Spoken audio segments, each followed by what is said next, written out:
주시는 하나님의 말씀은 사도행전 16장 35절에서 40절까지의 말씀입니다.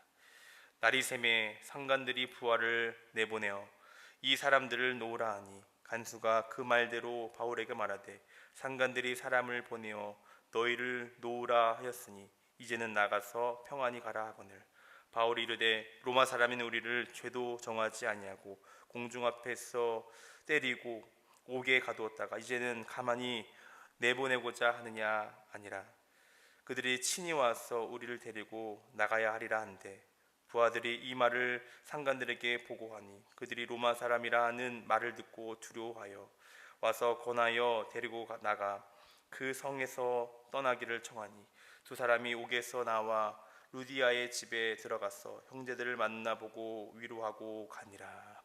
아멘. 오늘날 많은 사람들이 여러 이유로 외국에서 생활을 하고 있습니다. 2023년 통계에 따르면 전 세계 재외 한인의 숫자가 700만 명이 넘는 것으로 조사되었습니다. 특히 미국에는 37%의 비율로 한인들이 가장 많이 거주하고 있습니다. 많은 한인들은 외국인으로서 취업과 교육, 사회보장과 건강보험 등의 거주 혜택을 받기 위해 영주권 혹은 시민권을 취득하려고 노력하고 있습니다. 특히 시민권자들은 국가로부터 모든 법적 보호를 받기에 어떤 상황에서도 추방되지 않습니다. 그런데 어떠한 노력에도 취득할 수 없는 시민권이 있습니다. 그것은 바로 천국 시민권입니다. 모든 신자는 동일한 나라의 시민이 된 자들입니다. 골로새서 1장 13절 말씀입니다. 그가 우리를 흑암의 권세에서 건져내사 그의 사람의 아들의 나라로 옮기셨으니 하나님께서 죄인된 우리를 그의 아들로 대표하는 그의 나라에 옮기셔서 우리를 천국 백성이 되게 하셨습니다.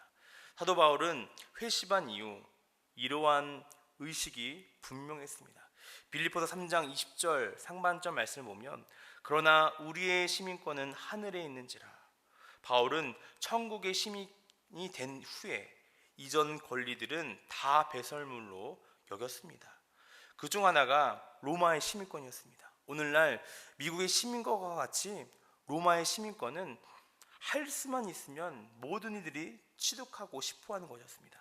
성경에 보면 바울은 로마 시민권을 배설물로 여기면서 동시에 이 권리를 주장하고 있습니다. 오늘 본문은 성경에서 바울이 처음으로 로마 시민권을 주장하는 장면이 나오고 있습니다. 억울한 누명으로 매를 맞고 투옥되고 하루를 보낸 바울과 실라는 로마 시민권이라는 확실한 권리를 복음을 위해서 지혜롭게 다루는 모습을 볼 수 있습니다.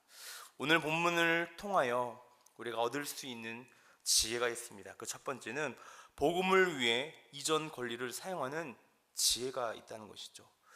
귀신 들린 여종을 이용해 점을 쳐서 수익을 얻은 주인들의 고발과 그 무리들의 선동에 이어져 바울과 실라는 억울하게 투옥되었습니다. 집정관은 하루 고생했으니 이쯤 되면 정신 차리겠지라고 생각하면서 바울과 실라를 풀어주도록 명하였습니다. 간수는 명령을 따라 자비를 베푸는 양 당당하게 이야기합니다. 이제는 나가서 평안히 가라. 자비로운 결정에 감사하여 나갈 것으로 예상한 이 제수 바울의 입 밖에서 이러한 말이 이어졌습니다. 바울이 이르되 로마인 우리를 죄도 정하지 아니하고 공중 앞에서 때리고 옥에 가두었다가 이제는 가만히 보내고자 하느냐 아니라 그들이 친히 와서 우리를 데리고 나가야 하리라 한데 37절 말씀이죠. 한 가지 이상한 점은 바울이 왜 이제야 이 권리를 주장하는가라는 것이죠. 거짓 모함으로 고발받았을 때 아니면 투옥이 되기 전에 모진 매를 받기 전에 말할 수도 있었습니다. 온갖 고초를 당하면서 애써 말하지 않던 이 권리를 사용한 이유가 무엇일까요? 그것은 바로 복음 때문입니다. 만약 바울이 이 권리를 사용하지 않고 그대로 풀려났다면 그가 전한 복음의 내용과 그 정당성이 인정되기 어려웠을 것입니다. 오늘 본문에 앞서 21절을 보면 고발의 내용이 나옵니다. 로마 사람이 우리가 받지도 못하고 행하지도 못할 풍송을 전한다. 바울은 이 복음이 은밀히 전해질 거짓 사조가 아님을 분명히 알았습니다. 이 복음을 부끄러워하지 않고 모든 믿는 자에게 구원을 주시는 하나님의 능력됨을 믿었습니다. 유진 피터스는요 37절에 외치는 바울의 연자 농성을 다음과 같이 번역했습니다. 여기서 우리를 내보내려면 그들이 직접 와서 환난 대낮에 우리를 데리고 나가야 할 것입니다. 37절을 이야기한 것이죠.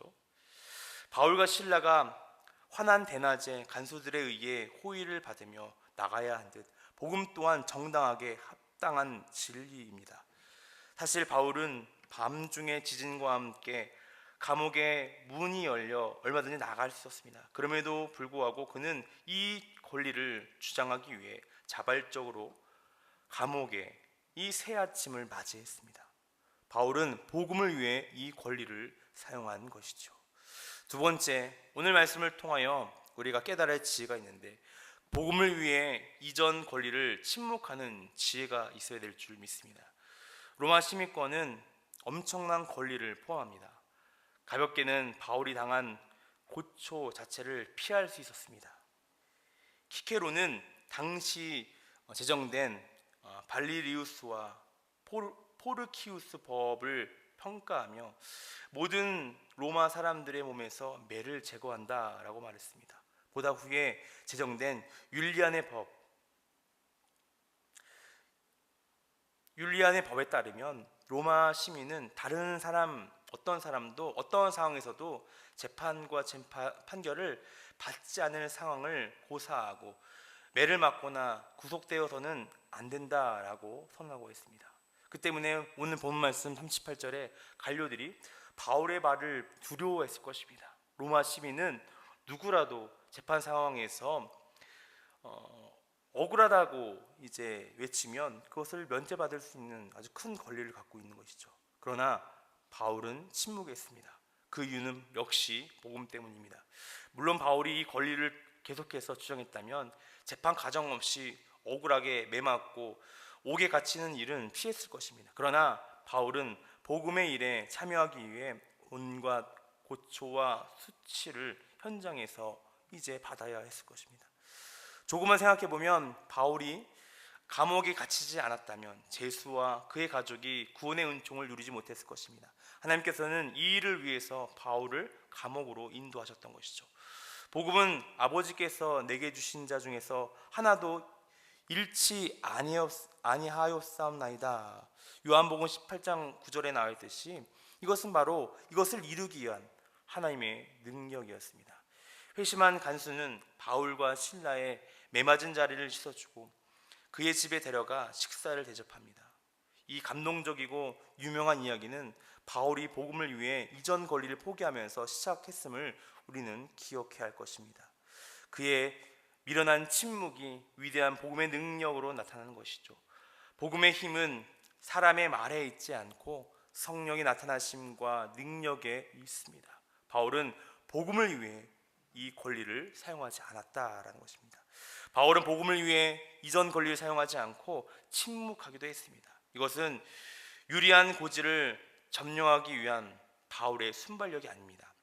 하나님은 바울의 모든 배경들을 복음 전도의 중요한 도구로 사용하셨습니다. 심지어 그의 육체의 가시도 복음을 위한 위대한 재료가 되었습니다. 나중에 바울은 로마 시민권을 사용해서 이 가이사랴에게 항소함으로 로마 복음에 초석을 놓았던 것이죠. 복음을 전하는 천국 시민의 삶은 정황은 다양합니다. 하나님은 회심한 우리의 이전 배경, 즉 기억과 습관, 주변의 정황들을 리셋하진 않으십니다. 이 모든 것들이 복음의 전도의 그 도구로 쓰임받을 바로 이 로마의 시민권임을 여러분 기억하시길 바랍니다. 때로는 침묵하지 않고 기독교 신앙의 내용을 강력하게 전해야 할 때도 있습니다.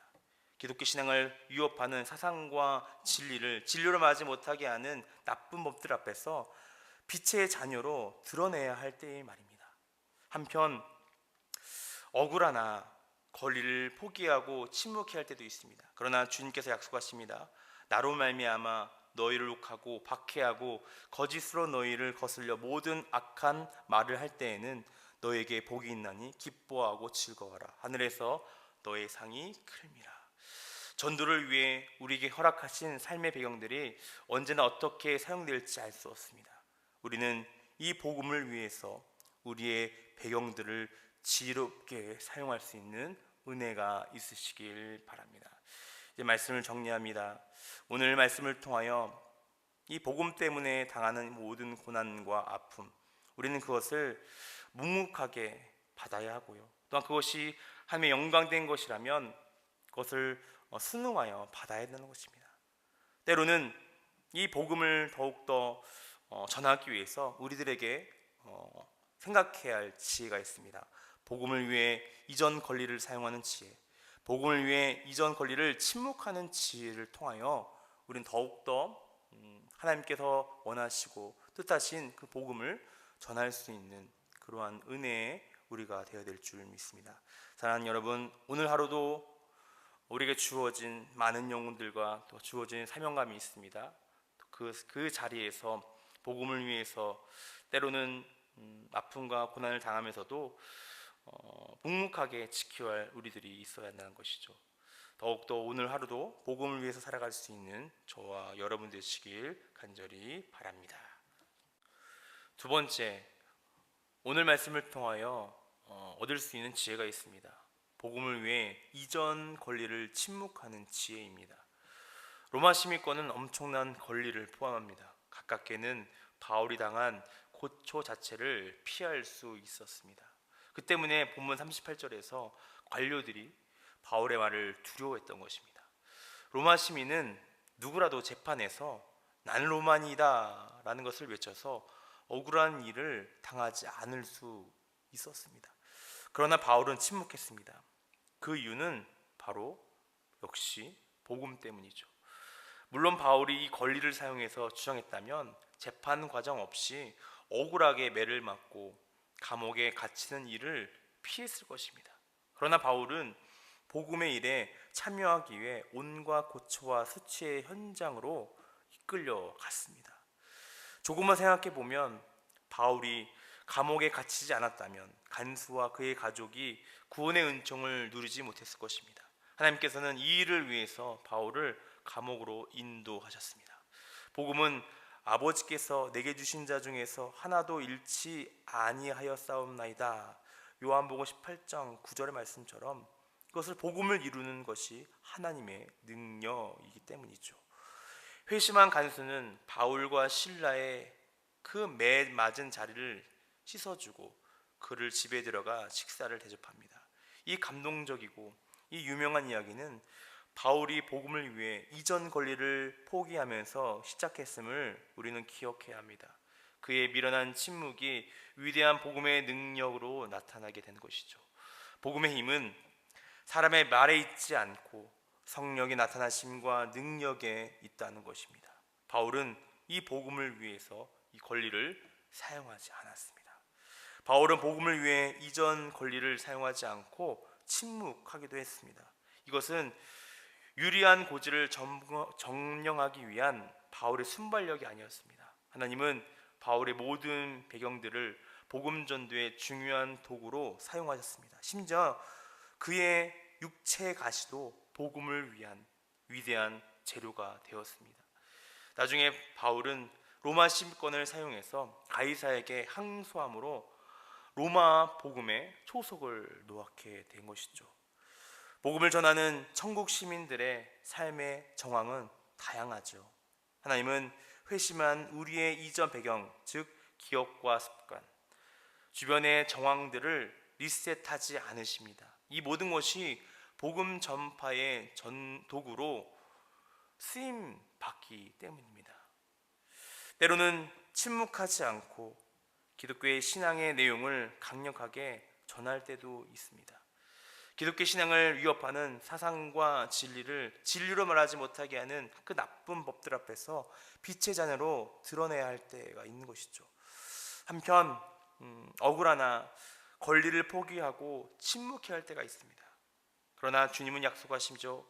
나로 말미암아 너희를 욕하고 박해하고 거짓으로 너희를 거슬려 모든 악한 말을 할 때에는 너희에게 복이 있나니 기뻐하고 즐거워하라.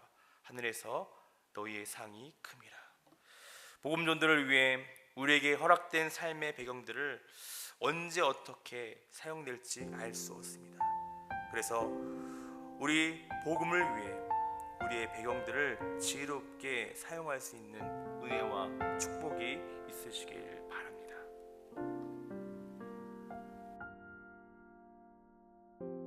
주님과 같이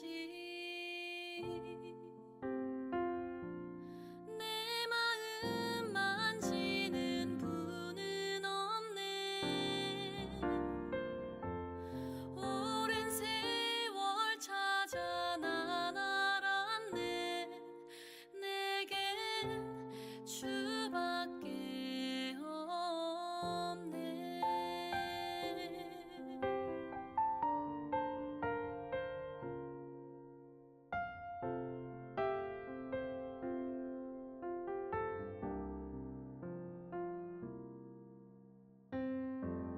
주님과 같이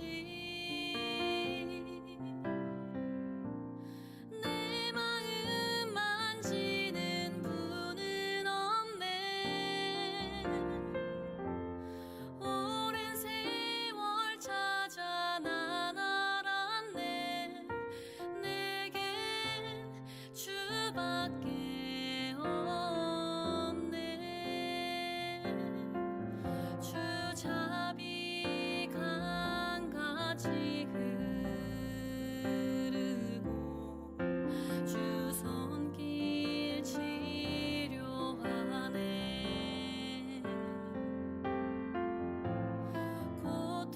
고통받는 자녀 품으시니 주밖에 없네. 주님과 같이 내 마음 만지는 분은 없네.